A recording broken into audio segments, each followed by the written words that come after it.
The overall goal of this procedure is to detect putative cancer stem cell populations in biological samples based on dye extrusion capacity of the side population cells.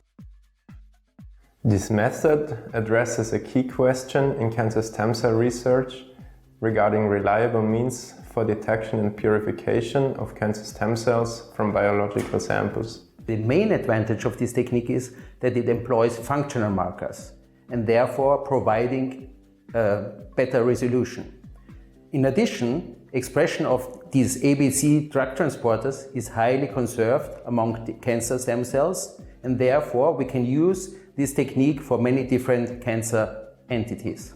The implications of this technique extend toward the discovery of anti-cancer stem cell therapeutics because it facilitates downstream analysis such as gene expression profiling and target validation in highly purified cancer cells. Though this method can provide insight into the characteristics of cancer stem cells, we can also use this method to characterize other systems comprising ABC drug transporter expressing populations such as the bone marrow. Demonstrating the procedure will be Elisabeth Hoflehner, a technician from my laboratory.